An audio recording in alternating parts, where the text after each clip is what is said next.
వడ్డీ వ్యాపారుల దందా కొనసాగుతున్నది. దీనికి ఇక్కడ గ్రామాలు పట్టణాలలోని డబ్బులున్నటువంటి వాళ్ళు కరీంనగర్ జిల్లాలోని మెట్పల్లి కానీ కొరట్ల కానీ జగిత్యాలకు సంబంధించినటువంటి అక్కడ నివాసం ఉంటూ వడ్డీ వ్యాపారంతో అదే వ్యాపారంగా భావించి బతుకుతున్నటువంటి కొంతమంది ఎరకల కులాస్తులు ఇక్కడ ఉన్నటువంటి వాళ్ళ దగ్గర డబ్బులు తీసుకొని వాళ్ళు ఇక్కడ ఉన్నటువంటి పేదలకిచ్చి బలవంతంగా వసూలు చేస్తున్నారు. దీన్ని తెలంగాణ వ్యవసాయ కార్మిక సంఘం, రైతు సంఘం, గిరిజన సంఘంగా తీవ్రంగా వ్యతిరేకిస్తున్నాం. వడ్డీ వ్యాపారులు ప్రభుత్వ నిబంధనలకు లోబడి వడ్డీ వ్యాపారాలు చేసుకోవాలి తప్ప ₹1,00,000 ఇస్తే 3 నెలలకే 50,000 అదనంగా తీసుకునేటటువంటి పరిస్థితిని ఉన్నది. దీనివల్ల అనేక కుటుంబాలు ఇబ్బందులకు గురవుతున్నాయి.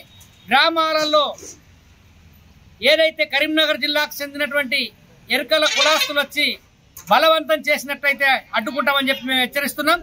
ఇక్కడ వాళ్ళ దగ్గర అదనపు లాభం కోసం వాళ్ళకిచ్చి వడ్డీ వ్యాపారం చేస్తున్నటువంటి వాళ్ళ ఇండ్ల ముందు కూడా ధర్నా చేస్తామని చెప్పి హెచ్చరిస్తున్నాం. ఈ వడ్డీ వ్యాపారాన్ని మానుకొని ప్రజలకు నష్టం చేయకుండా ఏదైతే ప్రభుత్వం నిర్ణయించినటువంటి ఆ పద్ధతిలో మీరు ఫైనాన్సులు వగేరా నడుపుతున్నటువంటి వాళ్ళు ఏదైతే లోబడి గవర్నమెంట్కు లోబడి ఉన్నారో ఆ పద్ధతిలో దందాలు చేసుకోవాలి తప్ప ఈ పద్ధతిని అనుసరిస్తే ఎరకల వాళ్ళ ద్వారా ఈ పద్ధతిని గింత మీరు అనుసరించినట్టయితే ఎవరైనా ఆత్మహత్యకు గురైతే వాళ్ళ కుటుంబాలు నష్టపోనికి కారకులు అవుతారు. కాబట్టి ఎరకల కులాస్తులు ఏదైతే ఈ మెట్పల్లి కానీ కొరట్ల కానీ వాళ్ళు ఉన్నారో వాళ్ళకు ఆలోచించాలని చెప్పి మేము విజ్ఞప్తి చేస్తున్నాం. మీరు ఈ పద్ధతిని ఈ కాలంలో ప్రజలు వ్యతిరేకించాలా. ఈ వడ్డీ వ్యాపారాన్ని బంద్ చేసి ఏదైతే ప్రభుత్వం నియమ నిబంధనలకు అనుగుణంగా ఉన్నటువంటి చిన్న చిన్న ఫైనాన్సులు వగైరా అట్లాంటి ఏమన్నా ఉంటే అధికారికంగా ఉన్నటువంటి వాటి ద్వారా తక్కువ వడ్డీతో ఏమైనా ఉండాలి తప్ప దీని మీద ప్రభుత్వం ఆలోచన చేయకపోవడం వల్ల గ్రామాల్లో ప్రజలు తీవ్రంగా నష్టపోతున్నారు, ఆత్మహత్యలు చేసుకునేటటువంటి పరిస్థితికి వస్తుంది.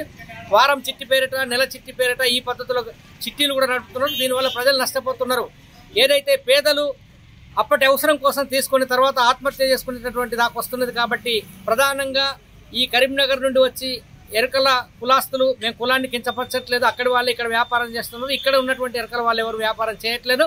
కాబట్టి వాళ్ళు తమ పద్ధతిని మార్చుకోవాలా, న్యాయబద్ధమైనటువంటి పద్ధతులు మెదలాలని చెప్పి మేము వ్యవసాయ కార్మిక సంఘంగా, ప్రజా సంఘాలుగా హెచ్చరిస్తున్నాం.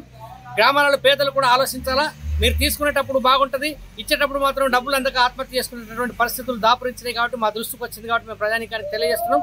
పోలీస్ అధికారులు దీనిపైన దృష్టి పెట్టాలని చెప్పి మేము సూచిస్తున్నాం.